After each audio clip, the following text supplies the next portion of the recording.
محققین اساتذہ کا مرکز.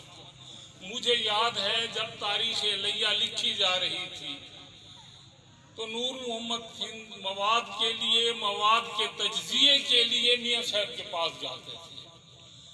میاں صاحب کی تاریخ کا شعور کتنا تھا.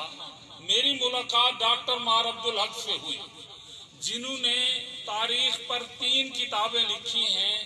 ایک تھل کی تاریخ ہے، ایک کتاب ہے ملتان کے بادشاہ، نامور گورنر اور حملہ آور، اور تیسری دا سومراج ہے جو انڈس ویلی کی تاریخ میں ایک قوم کا ذکر ہے کہ جب عربوں کا اقتدار ختم ہوا تو سندھ کے ایک مقامی قبیلے نے بڑے جمہوری انداز سے اقتدار سنبھالا جنگ لڑے بغیر، اور پھر 1352 میں جنگ لڑے بغیر اور انڈس ویلی کو خون خرابے سے دوچار کیے بغیر رضاکارانہ اقتدار چھوڑ دیا.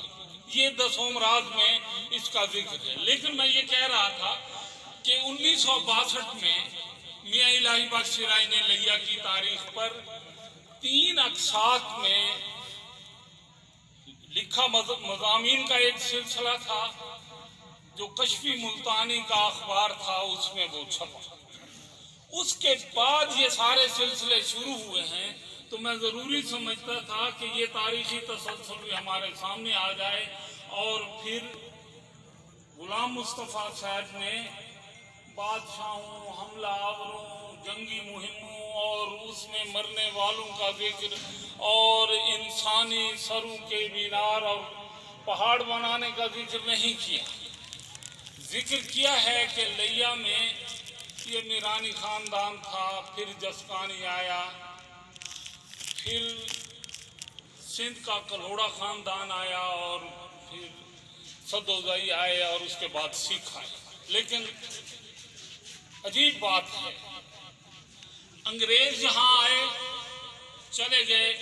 تاج برطانیہ کا 90 سال کا اقتدار جو ہے، آج انہیں رخصت ہوئے 70-75 برس ہو گئے ہیں، لیکن وہ ایک سسٹم دے گئے جو ہمارے پاس موجود ہے. یہ عدالتی نظام ہے، پولیس سسٹم ہے، انتظامیہ کا سلسلہ ہے، ادارے ہیں، تعلیمی ادارے ہیں، یہ یونیورسٹیز ہیں، اسکول ہیں، میڈیکل کالجز ہیں، یہ دے گئے. لیکن اگر لیہ کے ان حکمرانوں کا ذکر کیا جائے جو 1550 سے 1849 تک، یعنی انگریزوں سے پہلے تک یہاں حکمران رہے، کسی نے کوئی ادارہ نہیں دیا، عوامی ویلفیئر کا کوئی نشان نہیں چھوڑا کہ ہم اس پر فخر کریں کہ یہ فلاں خاندان نے پبلک کے لیے کوئی ادارہ بنایا. ایسے عالم میں غلام مصطفیٰ صاحب کی یہ کتاب بڑی قابل قدر ہے جو ہمیں لیہ سے بھی روشناس کراتی ہے. اور پھر تاریخ کا یہ کنسپٹ ہے کہ تاریخ کی تشکیل چند لوگ نہیں کرتے. سلسلہ روز و شب نقش گرے حادثات، سلسلہ روز و شب اصل حیات و ممات، تجھ کو پرکھتا ہے یہ، مجھ کو پرکھتا ہے یہ، سلسلہ روز و شب سیرفی کائنات. ہماری چھان پھٹک ہو رہی ہے، تاریخ ہمارے نقوش کو محفوظ کر رہی ہے.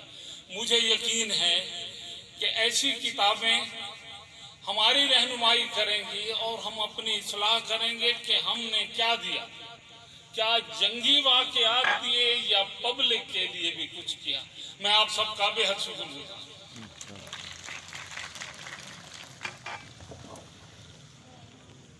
ہوں. جناب محترم ڈپٹی کمشنر صاحب کو جلدی ہے، انہیں